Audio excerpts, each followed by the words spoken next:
Good morning, everybody. Welcome to the Morning Spike. I'm Brian the Grizzly here with Mark, and Martin's popping in right now. How you guys feeling? Not too Waking bad. up. How about you? Sundays I'm barely waking up. I'm just glad he's here. Honestly, it's so early there. I think sometimes, I didn't even get up today. I slept in to 8:30. If Martin did that, he would have been late already. So Yeah, I would have been. We wouldn't be starting right, or at least I wouldn't be on 8:30. It's not even 8:30 yet for me, man. Yeah. Oh man, it's fun. But you know what? You know what really excites me is that we are 4 days away from actual football on our TV. We actually get to see professional football coming on during the Hall of Fame game, which is huge for me because we have 3 former Bears in the Hall of Fame going to Hall of Fame. And now the Bears get to play the Texans. I think we see Caleb Williams hand the ball off once and then walks off the field. It's probably what's going to happen. They're not going to want to play. I mean, they don't want to take a chance of getting hurt. Montez Sweat got kicked out of practice for the 2-minute drill because he touched Caleb too many times. Eberflus like, get off the field. So they're protecting him, putting bubble wrap around him and everything. Yeah, we'll probably see a lot of Badgett and Ripien probably more than anything next 2 weeks. So, Thursday's gonna be interesting. Houston. I don't know. We'll see. I mean, there's always diamonds in the rough, like kind of further down on your depth chart. That all of a sudden you see they play and they're like, oh well, he has some talent. Oh, he can actually play out here. And those are the kind of guys I like to look at. That's why I love football so much, because you always have those surprises. But it's here. It's here. That's my biggest thing. I can't believe we're right here, right at the cusp of being in professional football. We're 4 weeks away from real football. And we got 6 months of it, so almost 7 actually. So it's great. It's great. You got August all the way to damn near February. This is honestly like the last 3 weeks have just been like the deadest zones ever. Like I can't do baseball, so it gets really dead for me. Hockey kind of pushes me all the way through April, and then if it wasn't for the Olympics, I'd be bored as hell. I went to a baseball game on Friday, to a Sox game. And we were down 10-0 in the 3rd inning. So I was like, you know what? I mean, this is I was wondering. I saw that score, and I was like, I think this is the game Brian went to. Yeah, they scored 8 runs in the 1st inning. I was like, I can't believe this right now. Like Seattle can't hit, and we down 8-0. All right, whatever. All right, that's terrible. I do want to get on to the topic that I had for today. I don't know if everyone saw all these quarterbacks get paid. I mean, hella paid. And I'm not saying that they don't deserve it. Jordan Love, Tua doing their thing. This offseason, we had Trevor Lawrence, Tua, Jordan Love, Jared Goff, someone else. Kirk Cousins still got more money. And Matt Stafford got more money because I told you guys last week that he's going to end up holding out. He ended up doing that. They actually got the deal done right after the show. Yeah. All these quarterbacks are making above $45 million. Yeah, it's literally 11% of their salary cap is going to one person. That's how the games run right now lately, and it's only going to get higher as the league progresses. There is no change that's going to happen. Dak's going to get his money, so that's 100%. Dak's going to make so much money. He's going to rewrite what it is to be a quarterback. That's a very good possibility, which is crazy because Jerry Jones and Dak are having mixed feelings again. Yep. I don't think Jerry Jones has like he's gone. Jerry Jones like, yeah, we're moving on. And then now recently last week they were like, you know what? He might stay a little bit longer. Jerry Jones said, I don't know if what do you say? Specific words were like, I see him longer in Dallas. And then Dak kind of said it's still open. Like, it's not like they're not in contract negotiations right now, but they can be and very much will be. So we'll see what happens. That I hope he stays. Stupid of me not to do it. This is what brings me to my point. So he says Burrow, Herbert, Love, Tua, and Hurts getting combined 1.25 for no rings. You know the top 8 quarterbacks in the league, paid-wise, 0 rings between them? Yeah. But this number 9, crazy? Patrick Mahomes. Has all of them. Isn't this all the same draft class? He has all of them. This is all the same draft class, isn't it? A lot of them are. Yeah. So I saw that because you had Joe Burrow 55, Trevor Lawrence 55, Love 55. Tua got 53. Yeah, that's all the same draft Goff class. got 53. Herbert got 52. Lamar 52. Hurts 51. Like, it's insane. So, well, that kind of brings me to my point. Can you win paying all these? Because we're designating these guys franchise quarterbacks, and the truth is, there's only like 2 or 3 in all the NFL. There's really only 2 or 3 top tier elite quarterbacks in the NFL. Yet we're paying, I think the list is 12 that are above $40 million. Can you win doing that, or do you just have to get lucky and have the best one? There's only, like, as I said, 3 that really can do it. Yeah, but these 5 and there's only one who's shown that he can. Patrick Mahomes. I mean, Burrow's been there. Yeah, but Burrow wasn't getting paid at the time. That's true. These 5 have the potential of doing it and have the ability to do it. You go in quarterback rooms now, and some of these teams don't have the same struggles or the same abilities. With these guys, you can make it if you build around them. Paying these guys this much locks them in, meaning that no other team is going to try and outbid them or try and get them, because if they could trade them, they have to pay the rest of the contract if it comes down to it. No team's going to do that. That's what locked these guys in. All 5 of these guys can get it done if the organization decides to build around them. But not only they have to build the defensive side as well, because no defense is not good for the offense. It truly is. Yeah, just ask the Jets last year. How can you? They're not the Jets. The Jets are the opposite. No, there was no offense. But how do you continue to do it? How do you build that defense knowing that you're paying this much to these draft? You better knock out your draft picks. You have to stay young, right? Yeah. So the consequence of paying these quarterbacks this much money is the league has to get younger and younger. So the guys that have been in the NFL are getting kicked out faster and faster. So when I started growing, coming into football, the average age in the league was like 30, 31. Yeah. Now the average age in the league is 26. Yeah, that's prime right there. But that's shorter and shorter careers. Right. So though you're getting on the money, would play until they're like 32, 33. Receivers would play until they're like 38. Now you have people like, Michael Gallup. 32 is done. You're off the cliff. You're done. Yeah. Right. And running backs can't make it past 28, it feels like. But is that consequence, or if you're an NFL player, is that worth all these quarterbacks getting all this money? Or do you need to negotiate something different? Because the way it's going right now is going to ruin the rest of the league. I think it has potential to maybe ruin it. Just because if like you said, they're leaving younger and younger, so they don't even want to wait until their rookie contracts are over before they want money. They're like, I got 2 years left on my rookie contract. I want to get as much money as I can right now. You have to. And I'm talking about receivers, running backs. Like, I'm talking the other positions, which if you're already paying your quarterback, it's going to be hard to pay those guys. You guys have a solution for this? Do we do something like they do in soccer, where you designate one player to be outside your salary cap? So you keep the salary cap, everything that we're going. You designate one player that could be outside that salary cap and allow QB, you to. They're already discussing the QB having its own salary cap.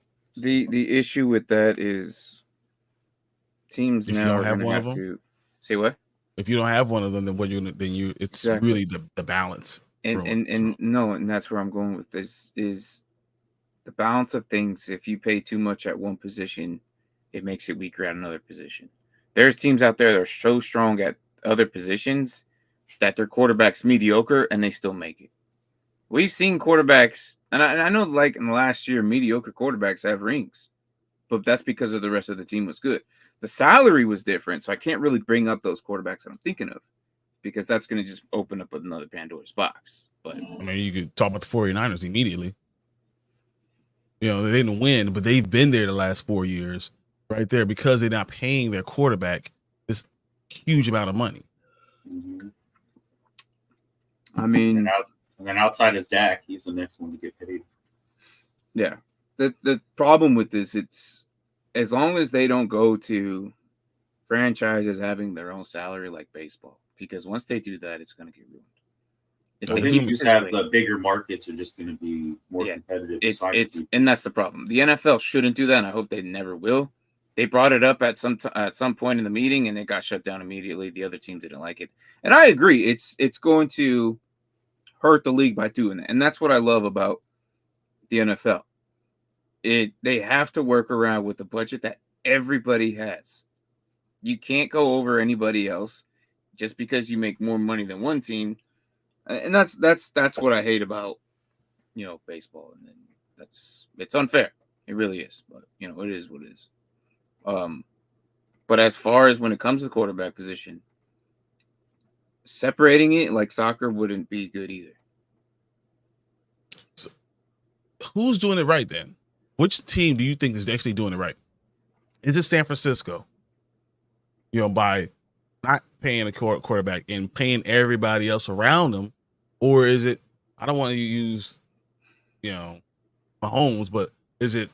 Let's go with Joe Burrow. Is that which one is the better way, or is it Tua? I mean, when you mean by Miami Dolphins paying Tua all that much money, is that the right way to do it, or is the San Francisco model a better way? Build up everybody else. And I don't think there's going to be a better way at some point. I think the Niners just got lucky with Tua, with Purdy. Purdy. They got lucky with that. Mm-hmm. But then here's the thing. Purdy wasn't as good as these other guys. And I don't think he is. He's not. Because he has so much talent around him. Like, you could put a decent quarterback in the Niners offense and he could be really good. Like I'm saying, like I've said this. Shouldn't that be the way that everyone then does? Everyone just think, let me have a great offensive coordinator, a good head coach, and put a decent quarterback behind this amazing line, good running backs, good talent everywhere. Isn't that kind of what everyone who has a young quarterback is doing? That's what they're looking at San Francisco saying, I'm going to do this as long as I can, but eventually I got to pay this guy. And I feel like a lot of these guys, even everyone in that draft class, they were all doing the same thing, but eventually the other shoe drops. You have to end up paying them because it's just what it is. So you do as long as you can. I was going to say, like, they started that way, like, oh, we got our young quarterback, build around him, but then eventually they transitioned. That's what the Chiefs did with Mahomes. Like, they had Mahomes for 3 or 4 years, and then now they're like, oh, we got to pay you. Buy Tyreek, buy this guy. Snead just left last year. Like, they can't afford to keep the veterans around as much as they want them. A cheaper quarterback, Patrick Mahomes. No, yeah. Well, by today's standard, yes. This is going to be one of those arguments that probably never get settled because the guys with the higher paid quarterbacks are probably the ones with the better quarterbacks. And then you're going to look at those offenses and you're going to be like, yeah, they're way better, but they're not going to see. Like, let's take a couple of years back. Last year, or the very final year that Aaron Rodgers with the Green Bay Packers, who was his receivers? Nobody. This last year? No, it was Christian Watson. Christian Watson was a rookie. Exactly. They had Romeo Dobbs. And how far did they go? They didn't even make the playoffs. But the year before that? With Devontae Adams. Yeah, when he had Devontae Adams. All I'm saying is there's quarterbacks that are good, and then there's receivers that aren't as good, right? They can still they can still go far. The Packers basically made the playoffs, And there was years where Rodgers had nobody like that. Yeah, it was that one. That was game the year with the Lions. We're like, okay, yeah, damn, what's the deal? Okay, yeah, they knocked them out last week. Yep. Like even, and then let's take last year and more recent. Mahomes, not like despite all the talent that's there, they were all playing like rookies. They were all playing like they've never played football before. None of them were catching anything. Kadarius Toney was their number one guy. Kelsey was having an awful year, yet he was still better than like despite everybody fantasy football. Okay, I'm not counting that. Okay, yeah, but he was having a off year, and they still made it. It's the quarterback position is still, yet to this day, people say it doesn't matter. I'm like, no, it does. It does. And if you have to pay this guy what he needs and what he wants, you use it, you pay it, or you use that asset and go get yourself, rebuild the whole team around him, and try and hit in the draft. I think, but that's kind of what Braden is going on too. So, the problem is there's only so many offensive geniuses. But if you have one, why pay the quarterback? Why won't you just get a good quarterback? That's what the Lions did. O'Connell. Like when you start looking at these teams that have unbelievable coaching, unbelievable offensive coordinators, why pay the guy all this money? I will give me a decent one. It's kind of what the Lions did. They went after Jared Goff. Was he an elite quarterback? Is he ever going to be an elite quarterback? No, he's above average. He's above average with great weapons. An above QB like that is now top 10 this coming year. I truly believe he's going to be top 10. Maybe top 5. I don't know. We'll see. But that's Jared Goff. And we would not say that a few years ago. As a matter of fact, 3 years ago, we were laughing at the fact that Jared Goff wasn't going to be the guy, and he never will be. Now we're all believers. I'm saying as a rule, as an entire football community, majority ruled that Jared Goff was not the guy to be. I stand corrected, and I think he is the guy that needs to be there in Detroit, and he's going to take them further, and he's been proving it year after year as they get deeper and deeper into the playoffs. Let's see. Do you want to reset your offense every 4 years with a new QB? The problem is this is what you're doing with your coaching staff too. You're literally, if you're looking at most coaching staff, most coaches, their lifespan is 3 years, which is crazy right now. They get these 5-year contracts and they get fired. If they don't win those 3 years, they get fired. So like you're resetting your coaches. You might as well reset your QB. They shouldn't be doing that though, to be honest. The Panthers will never understand until they stop doing that.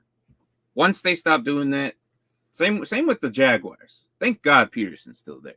You need to just stay with your QB. I mean, your coach. Your coordinator, yeah. Look at if you got a steady offense, right? Look what happens everywhere else that has the same coordinator, same offensive. I mean, we can say whatever about Mahomes, but it's the same system. Mm-hmm. Andy Reid ain't going nowhere. But does that mean your offensive coordinator should be your head coach, Martin? Possibly. I mean, look at the Eagles. Although our head coach was, I don't think so. I don't know. I don't think so. Is that better for some longevity? Teams that are their defense is so good and they rely on it that it changes the way the offense runs. Well, look at the Lions. If Johnson went somewhere, do you think they'd still be looked at as having a top tier offense if he left? I think when he does leave next year, that they'll take a big hit. Mm-hmm. Yeah. Oh, I think so too. It's Matt a lot LaFleur that's going to be there and that team up north, and they're going to continue to be good because he's got his system going. It's a lot of unknowns. It's a lot of test and trial, but the market is getting bigger. And that's kind of almost an issue, but also the NFL is getting bigger salary cap wise. Yeah, I was just gonna bring that up too. It'd be like, does it just seem like a lot of money? Like if we go back 20 years ago, it'd be like, oh, Peyton Manning was only making $20 million, but the salary cap was like $120 million. Right. That's but still back then, the entire salary cap. Back then, it's if you look at percentages of salaries and wages and inflation, Like everything's gone up in the world, right? Same with the NFL. It's the money we're making now is still probably the average money that we're still paying for what they were paying in that. Like, yeah, money and the cost of living and inflation, everything's changed, but so has the wages. Everything's gone up. The numbers are bigger, but the percentage of what we're paying for now is still the same. Yeah.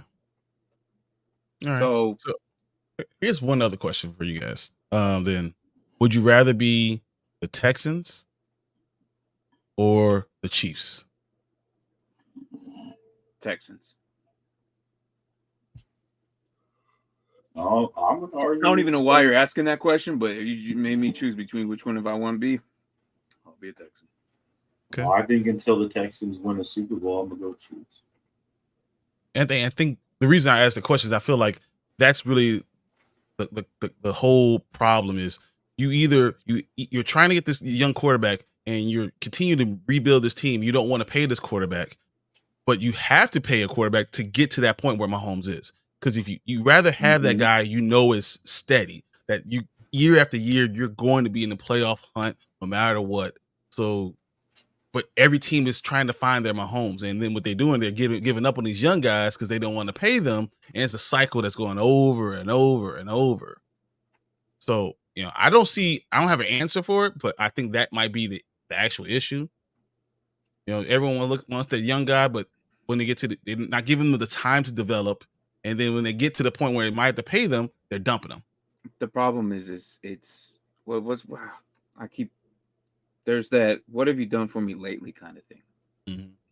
Let's just say Jordan Love had an atrocious year last year, right? They would have dumped him. If Jordan had an atrocious year last year, we would not be talking about him getting re-signed because he was sitting there for 3 years. They knew what the talent they was. They grabbed him in the first round. I knew he was good. They knew that, but they had there was like an 8-game stretch of Rodgers when he got hurt, right? He did pretty good, but that was the only 8 games. Like, hey, that was kind of his rookie year, and he played not too bad. Last year was his actual year where he was at the helm, and he did amazing. And so if he let's say he went 4,100 and 32 touchdowns and 11 interceptions, right? Let's take those 32 and make it down to freaking 20, and those other 12 increase to like 20 something. It would it would look really bad, and it would have been 30,000 yards. Like we wouldn't be talking this right now. Yep. But 4,100, 32 touchdowns, 11 interceptions, please. With what you have right now, I imagine what the Packers can give him. Like, if they go back to the draft next year and they give him more better elite players, that man's going to be a beast. They're the worst drafting team in the NFL. They do, but the problem is they haven't, like, they got lucky with Watson, they got lucky with Jatavion, and they got lucky with Reed. They really did get lucky. I'll say Watson, I'm still worried about him and his injury history. So I'm not sure. The only thing I think they did a great job was with Jordan Love. But even then, if we come out in the season and somehow he has a sophomore slump because it's the second year starting and teams have adjusted to him, will I be shocked? No. But he got paid, so I'm happy that he got paid, and that's what he really needed to do is get his money this year.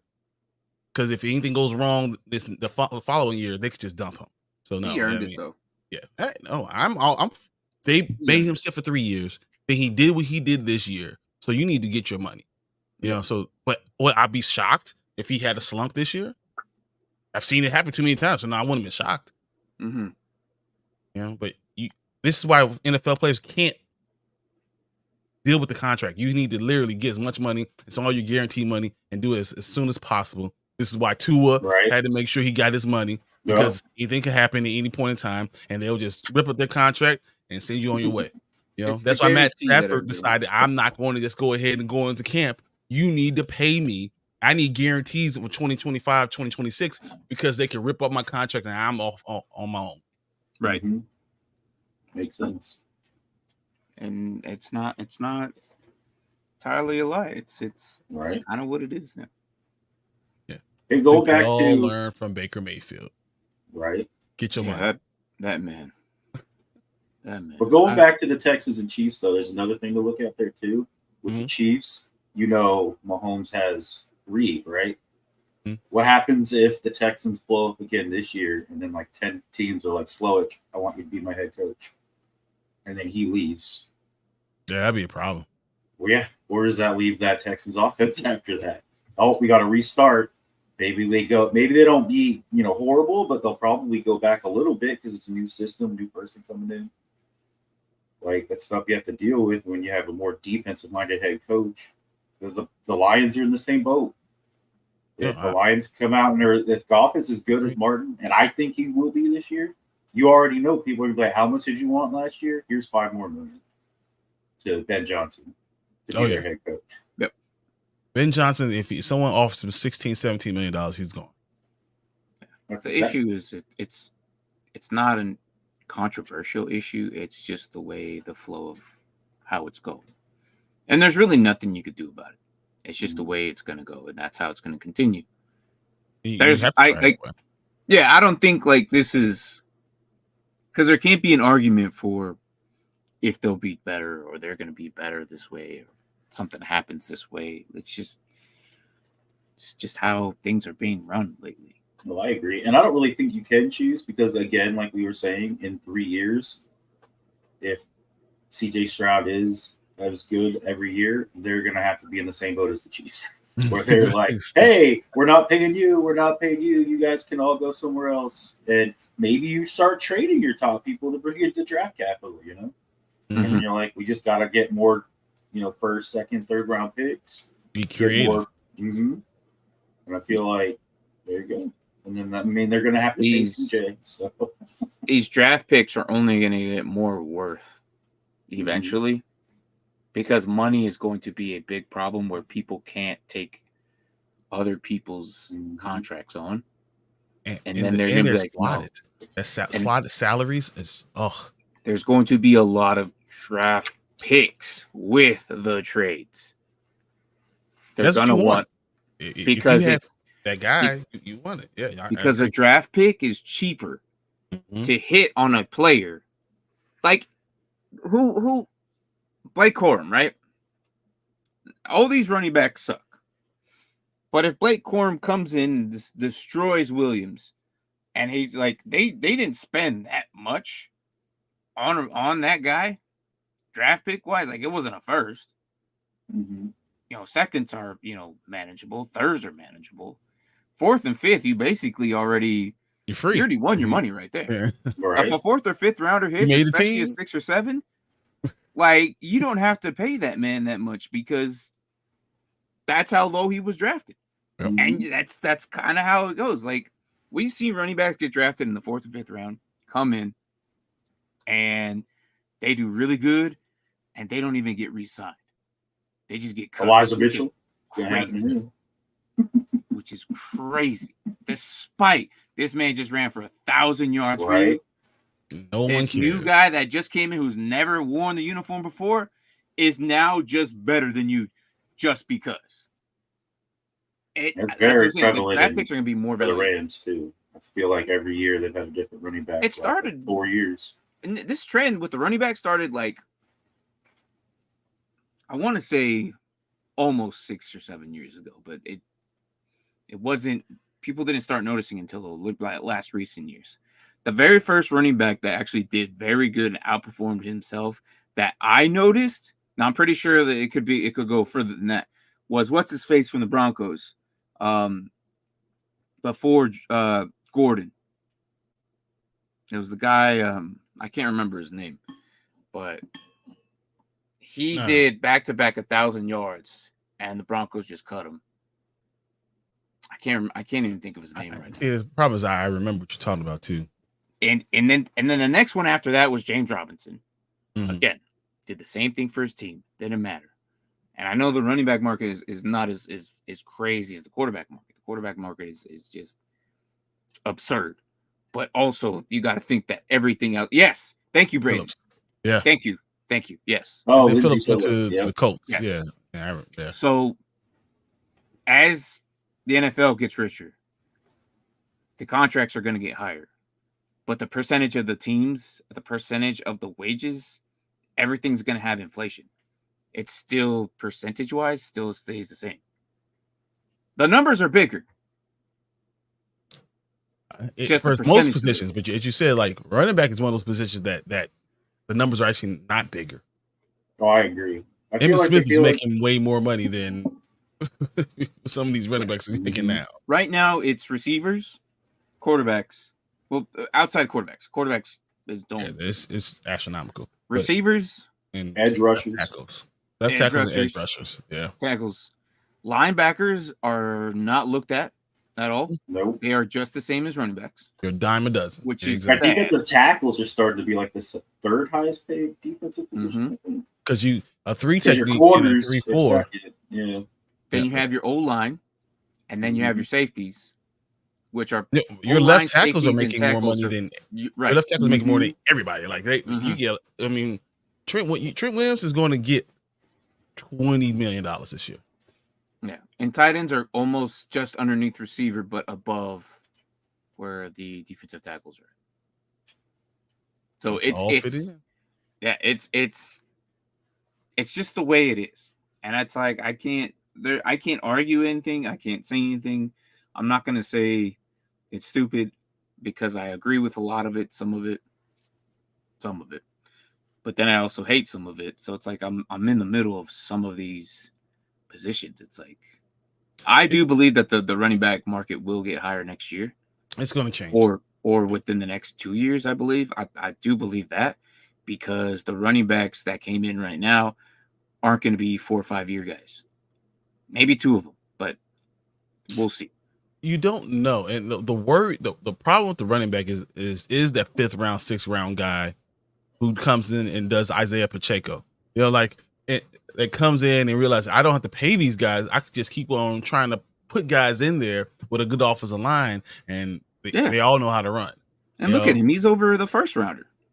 CH was the first rounder, and he's over him immediately. He was over or CH immediately. Like he came in and did it. So I think when we talk about all these moves, I got to say ownership. The owners have done a great job.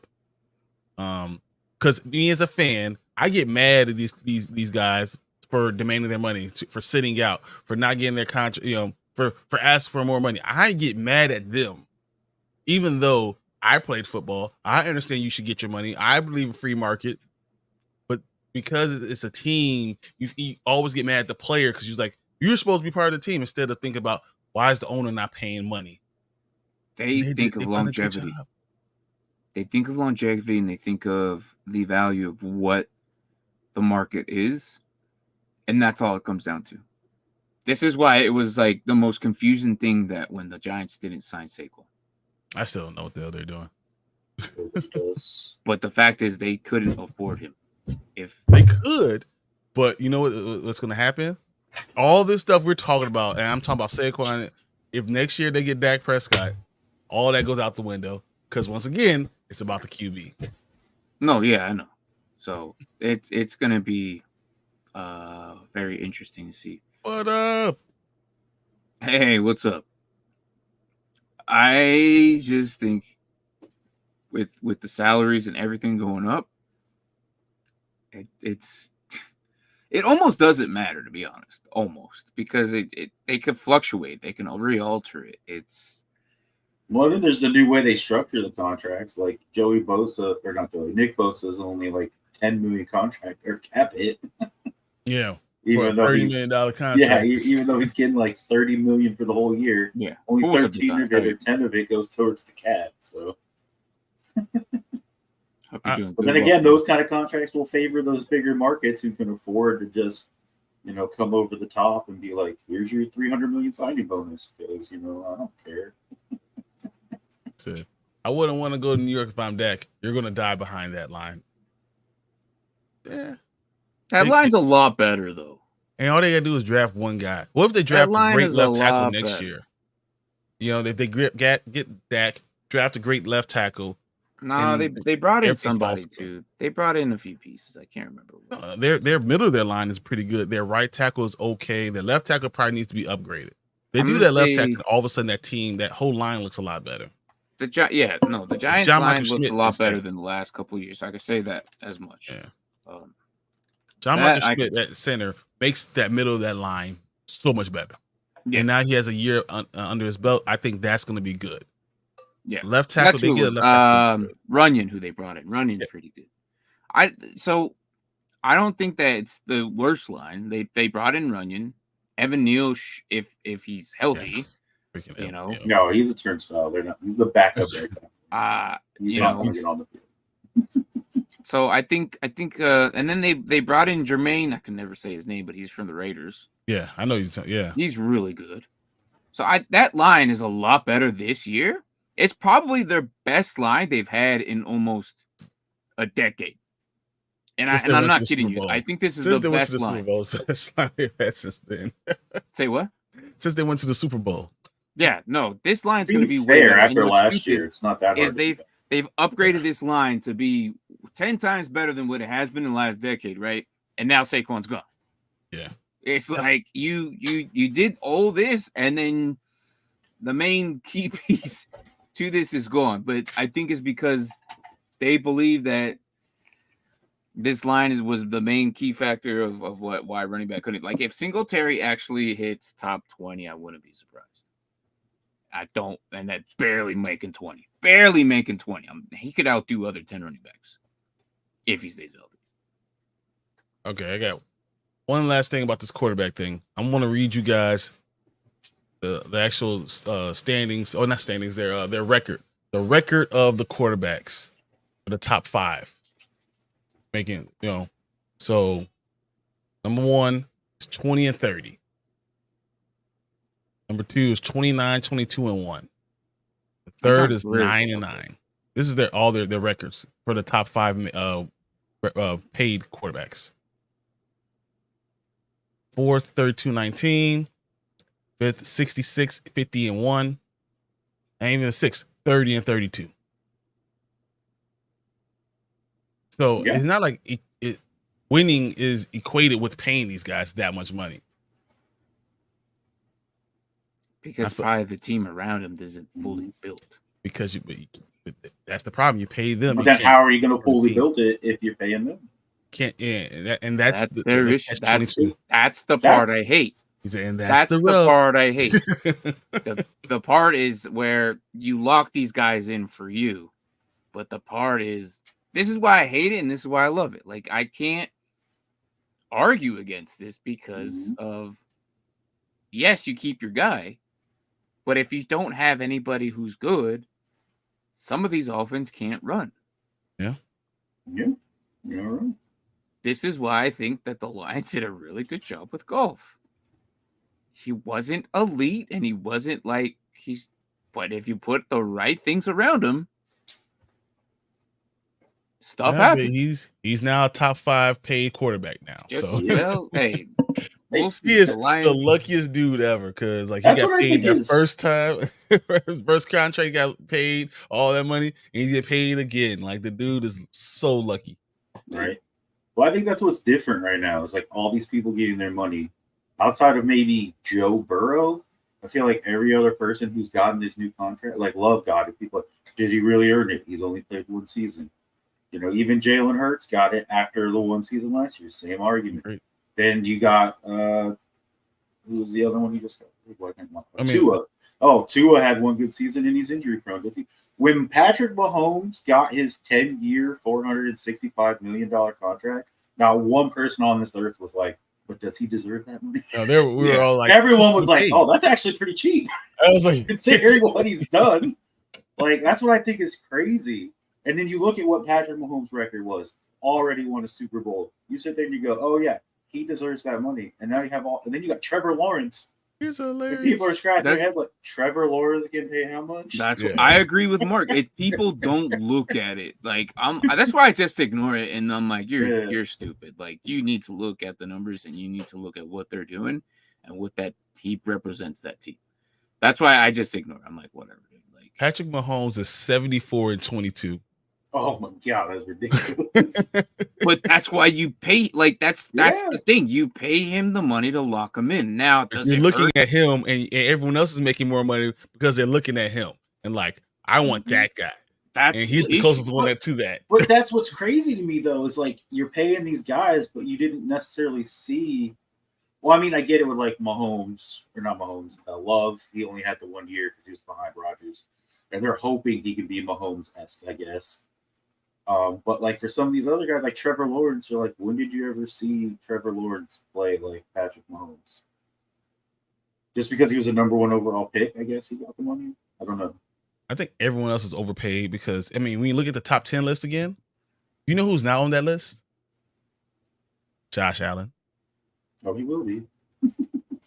Maybe he's already signed his contract. He is actually set in, like, so he won't get paid for another 2 years now. Yeah, he signed it like 2 years ago, right? In 2 years from now, he will probably be the highest paid player. He will, but think about it. So the best quarterbacks in the league, the best one is Patrick Mahomes, right? He's 10th on the list, or 9th or 10th, depending on where you put Kirk Cousins.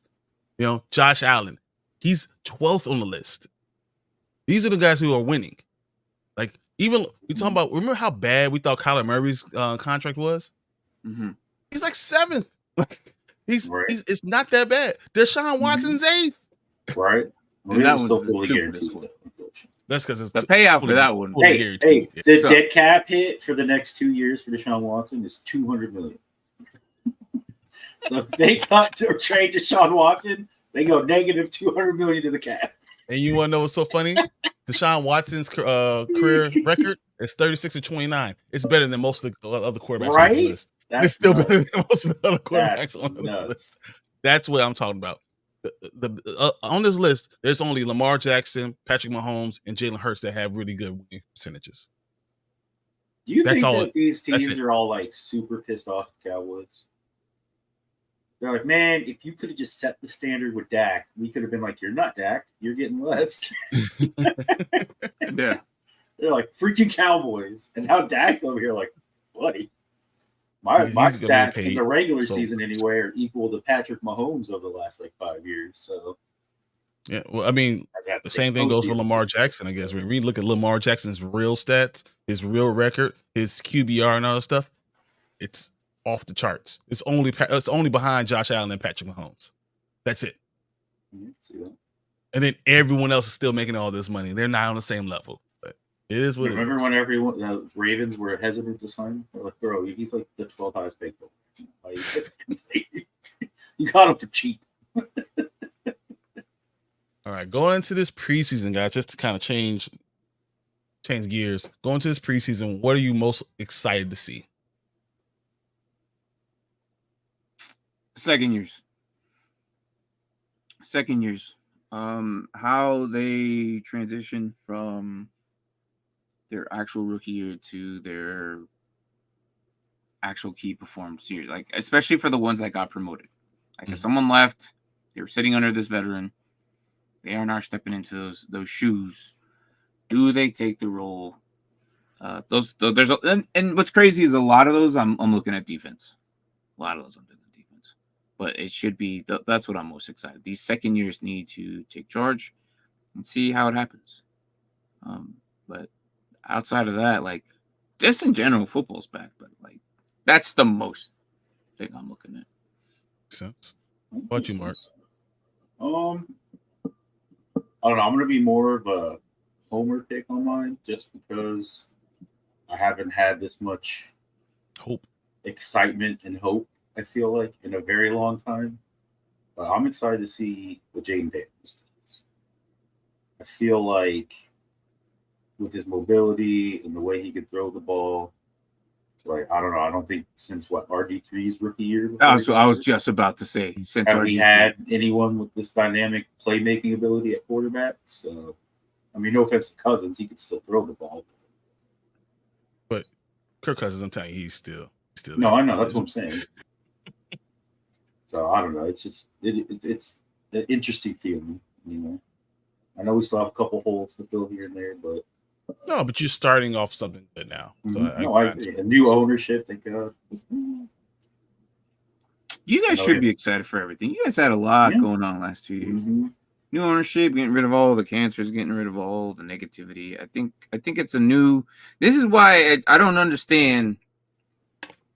They should just do something new about it. Like just everything's new. Staff Change the name. Yeah, go something different, or go back. But I do like what the atmosphere there is going to be soon, hopefully. Excited to see what that defense might be able to do. Yeah, like they got linebackers. Apparently, Manuel Forbes is almost 200 pounds. He eating pancakes every day? I mean, what the hell? He came in bolt, and apparently he's been impressiing. I was like, I have to see this to believe it, but check his pockets. I don't know. He's got some quarters. Pounds, bro. You can't go from 165 to 200. How old is he? Hold on. How old is he? 22. Yeah. Okay. That's early too. 40 is a lot in a single year. I would believe 20. Maybe he was 180. He was like 172 or something like that when they're talking about. According to this, he weighs at least 181 now. Yeah. It was a stiff breeze came by. All of a sudden, that's like 15, 14 pounds heavier than in the combine. So in my day, so that is my. I'm excited this year. NFC North is going to be interesting. I can't wait. I have no idea what the hell's going to happen in NFC North. Both the Norths are going to be crazy. Well, AFC North, I know that all the teams are going to be good, and the only way they're out of the playoffs is because someone gets hurt. So they're all going to be good. NFC North, I have no. They're all clue young. What the hell's going to happen? Exactly. Mm-hmm. Everyone is. Caleb Williams be a rookie of the year, throwing for 3,800 yards and 30 touchdowns. Yeah, could. Could he be terrible? Yeah, he could. Could Jordan Love regress? Yeah, he could. Could Jordan Love have an MVP season? Yeah, he could. It's like you go through every. Could Jared Goff and the Lions go 15-2? Yeah, they could. So could all three teams be in the same record? Yeah, they could. What the hell's going to happen in Minnesota? But could they compete? I wouldn't be shocked with Brian Flores running that defense and O'Connell with the magic he can work at QB. Whether it's Sam Darnold or JJ. I just don't know. I think their defense still has a year to go, but all their in division games are in the last 7 games of the year. So this season, I have no idea what's going to happen. It's exciting for you because it's new. Daytonis, I know I do. If I remember, as a Packers fan, and so I'm excited for them too. Like the Lions, like those 3 teams. All 3 could be great, and all 3 could. They could end up with the same record, or just I don't know. Right now, I think the Lions and the Packers are probably the 1 and 2. The Bears, I need to see what's going to happen, but they won't be that far off because if Caleb falls flat on his face his rookie year, that happens. Yeah, I mean, the Bears end up with 7 wins, 8 wins if he falls on his face because they have the easiest record. I feel like the Lions and the Packers are more established. And they're also one of the youngest teams. And this is the thing. Like those 2 teams are going to be interesting to watch, and I'm excited for both those teams. I think everyone's on the Lions, including myself. Like I still believe the Lions are going to have a great year. Would I be surprised if like the Lions beat up on the Packers and the Bears beat up on the Lions, and then the Packers beat up on the Bears? Like I think I could see that. Literally happening just that way. I wouldn't be surprised at all if that happens. And then in the end of the season, Lions have 11, Packers have 10, the Bears have 9. I can see that happening exactly that way. And that's probably where I'm going with it. Mm-hmm. So. Yeah, I put the Lions at 14-3 this year. So. I thought they were going to win 12-5. Because the division is just so hard. You were probably our highest one. I remember when we did that episode for the Lions. Yeah, I threw it in there. All right, you went 13-4. You were the highest one. I was the highest on Packers, but someone gave us a lower one, so it kind of lowered it. I think they're at 12.5. I can check right now. Oh, that's a lot. I think the Packers are a 10-win team right now. I don't know. We'll see. I don't know. I just looked at their schedule and I was like, oh yeah, this road schedule. I think our average. What do we come up with the community? Hang on, let me see if it's where it's at. Because we did those 2 teams already, and Yeah, all three of those teams. They weren't that far from each other. Yeah, they weren't. I said when I was going over the schedule in my head, I think I had like 15-2, but I was like, no, these are the Lions. They'll find a way to drop the game. So the thing is, the Lions play the Bears and the Packers really tough, and I think they're going to lose 2 of the games. Like, they're going to split between both those teams. I think those are the two of the losses, and then I think the Lions lose 2 other games, which has 4 losses for them. You know, so and then they can sneak one out, another one somewhere. You know, that could be a 5th loss. So that's where I don't see them losing more than 5 games, but that's kind of where they are. The Packers, I think, are a little bit closer. I think the Lions could technically beat up on them. I think they probably split with the Bears, and depends on what they do with Minnesota, because they always split every year. I just think they're better than they are.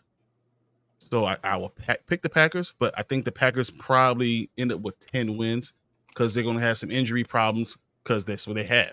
They just have guys that are injury prone. And look at what their backfield is right now. That's just what it is, you know? Yeah, so that's what we have. We actually finished that division. So pull it up. Yeah. So here's what we have, actually. I could pull up the video. The Packers specifically. But we went over it. And I don't know if you can see in the top left. We finished that division. And on that Packers episode, we did 12, 10, and 9. That's what we did. That's exactly what I see. That's exactly what I see. That was our latest one. So far, this is what we have. I had to go back to the episode. For some reason, it didn't save on my chart until now. Thank God for YouTube keeping these videos, because I did not have a record until now. But yeah, no, that's what it is. We have 10 for the Packers, 12 for the Lions, and 9 for the Bears. And what it surprised me if the Lions lost 1 more, the Bears won 1 more, the Packers won. I mean, like, I could see them being 11, 10, and 10. Like, I could see that happening too. You know, it wouldn't surprise me, because that is going to be my favorite division to watch for the next couple of years. And I can't even wait to the next year, because I think they're gonna lose Ben Johnson. So I think Detroit comes down a little bit. And I think the Packers are going to continue to ascend, and the Bears are going to continue to ascend. And then the following year, it's going to be a dog fight, because then Minnesota's going to come into the fight too. They got a year behind under their quarterback. They're ready. They're going to come into the fight too with the 2 best receivers. Yeah. You know, the duo. Like, I mean, it's a division. That's a crazy division. Yeah, it should be interesting and fun. I mean, we have it less than like a week, so so far I've been doing these weekly teams, and now I'm gonna still push. I'm not pushing. Like, we still got another 3 weeks till official. Yep. So I've been kind of slowly spreading these out, and then plus on top of that, life has just been a lot crazy. Yeah. Yeah. So, but I've at least gotten some of these teams already done. I think I have a few more left, so should be knocking those out pretty soon. And then that Wednesday night, I'm excited for. But right now, we have the jersey giveaway pretty much soon. Yes, guys. So Hair Dynasty Pylon, we finally hit 400 subscribers. Thank you guys for helping us get there. That's been amazing. But Martin has been doing this every 100. We've been giving away a Dynasty Pylon jersey. He is on the number 7. This is where we are right now. Here, we're going to do another jersey giveaway. So he's going to have a video. We're going to have that posted. We're going to have you guys, like, subscribe, and make sure you put the hashtag on there. And he's going to give away another jersey. As I said, it's going to be number 7. It's going to be a Dynasty Pylon. You choose the team. He does an amazing job with it. I am excited. I love seeing it. So I can't wait to see where we get, who's going to end up getting the jersey. Yeah. It's all random too. Like, yes, it's gonna look just like that. It's stitched. Looks amazing. Yeah, Dynasty Pylon looks 83, but I mean, they look legit. Yeah. Yeah. So be excited, guys. We're gonna have our video out very soon. Cannot wait to do that. Cannot wait for this season. I can't believe we're giving away this jersey before the season. So that's even better. That's even cooler. Yeah. And hopefully we get big and we give away another one during the season. This is exactly that's the hope. That's the way we do it. We'll get to 500, and then we can actually monetize. Right. We'll see. I'm excited. So far, training camp's opening. Everyone we're hearing rumors, and some of this stuff is like I don't believe some of it. Like they say all kinds of crazy stuff all the time. It happens. Anthony even said earlier, like we've been saying this the whole time. Okay, ain't no way he's not gonna go in there and not be the one. I wonder the way it kind of falls. Because he's a better receiver. Like that's just the way. He's a professional. He knows what to do. If he practices hard, he's going to be better than any of you guys. You guys don't even know. He's forgotten more than you know. He's teaching these guys. That's why I say, oh yeah, Tank Dale, Nico Collins. I'm like, yeah, eventually they will be the one. But while this man's there, I don't see why Diggs isn't the number one. Like it's just. It depends on CJ. Yeah, that's true. Depending on who he throws to the most, but and here's the thing: look at the attempts thrown to these guys. That's gonna solidify the number one.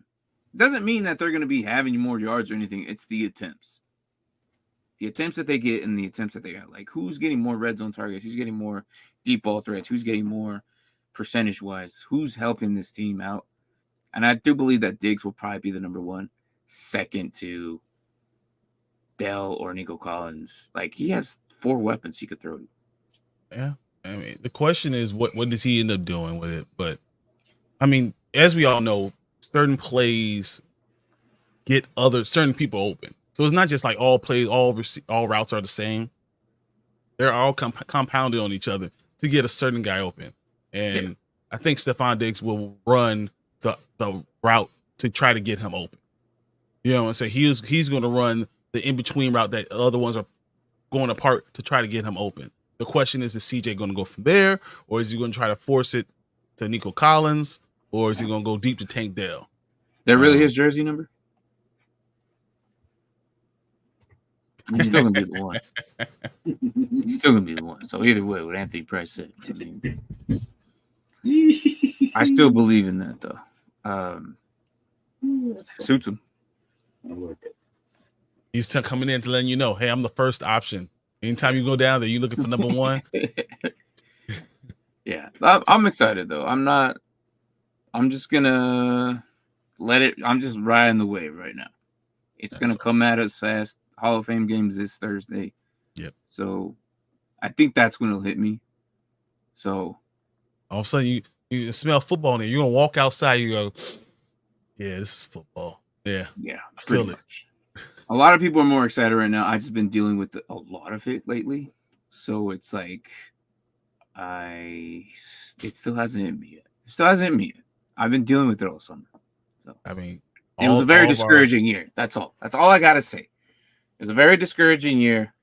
Sorry, it's gonna be a better year, and what makes it always better is football. It's going to make it better. And then all these redrafters coming out of the caves, coming out of their hibernation, come back. Oh, what's going on? What's happening with football? Let me know all the stuff that's actually happened. So. Yeah, who's Vidal? Who's Jalen Polk? Who's this Caleb Williams guy? I heard about him once, right? What? Get out of here. Go away. Said I will next year. Hot take: Denver will finish on the top over Chargers. That's a sizzling take. That is ridiculous. Kansas City finishing third. What do you mean? That is ridiculous. Just like better than the Chargers. This means that they're better than the Chargers, so it'll go Kansas City, but Denver. Look who it's coming from, though. It is our guy Anthony. Yeah, he's like, look who it's coming. No, I think the Chargers will be better than people. Yeah, I mean, have Jim Harbaugh ever had a bad season like that? He's taking teams that have been awful, 4-win teams, and then next year they win 10. Right. That's what he does. And people can't figure him out. I don't understand how they can't. I don't. He's just so annoying. Here you go. Are you guys surprised that QJ is actually second on the depth chart? No. Wide receiver? No. Because last year, this time he was like, oh, he's God's gift to earth. He's going to be the receiver of all talk, right? As we got deeper and closer to the freaking draft, I was like, this guy might not be as all that from what we're talking about. Because I think all the way up until January, we were establishing as the clear number one. Like, where was this information when the draft was coming up? Maybe I wouldn't. No, we were talking about it. That the only thing he had issues was his catching ability. No, he was talking about when he first was coming in, not last year, but the year before. Oh, when he's drafted. Yeah, it started like he's a receiver. His only issue is his catching ability.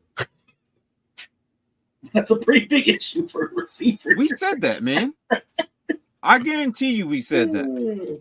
I guarantee you we said that. 100% we said that.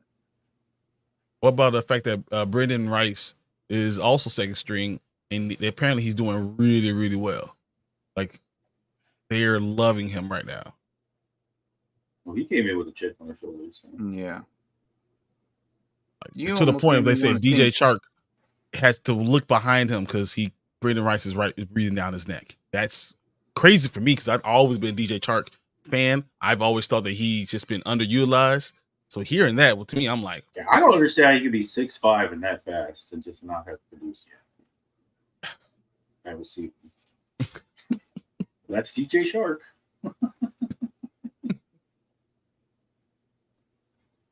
Yeah.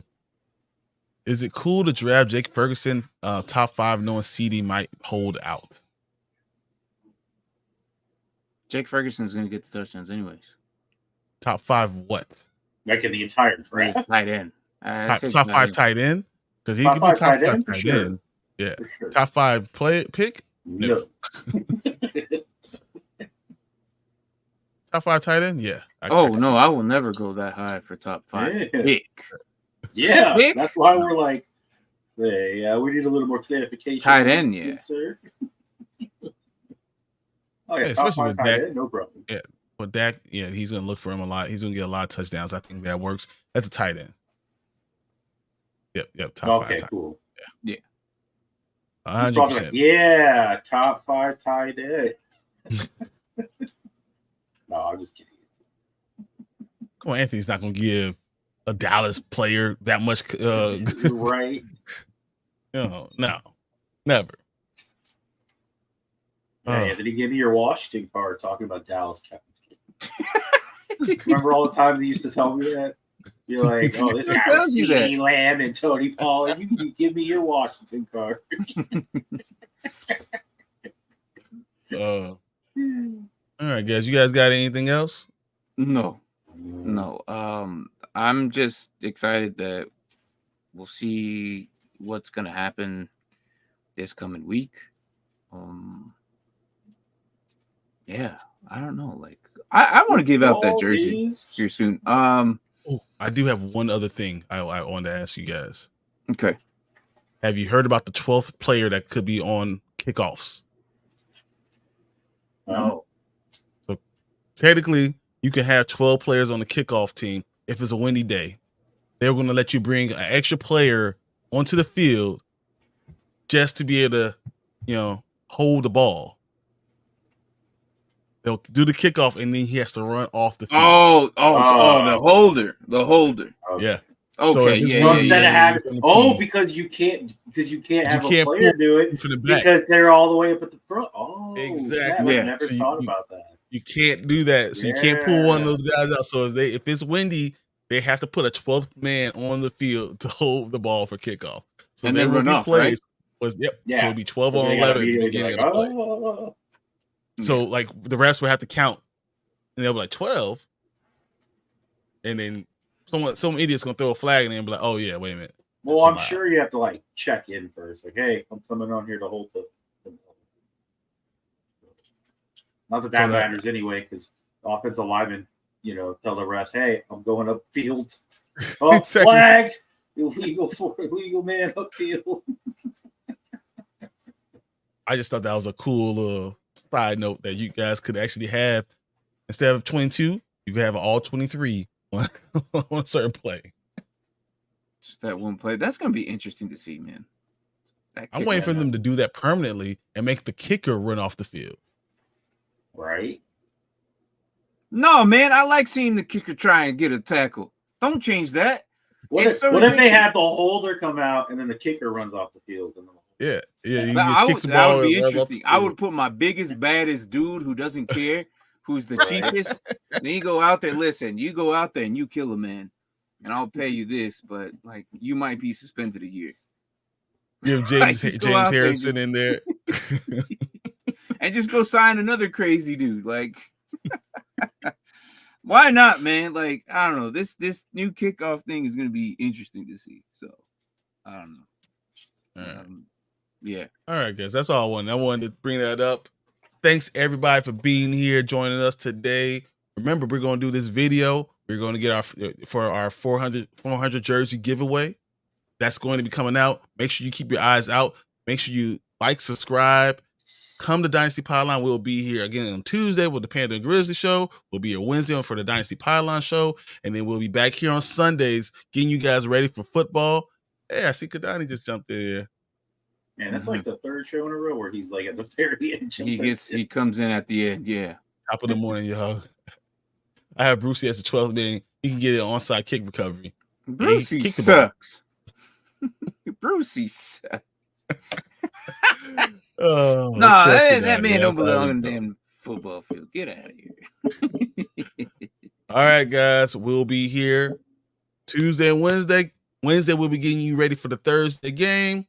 Martin knocking out his teams. Guys, hit the bell notification to know when we go live so you know what's happening. And we will see you again next week. Thanks, guys. Later.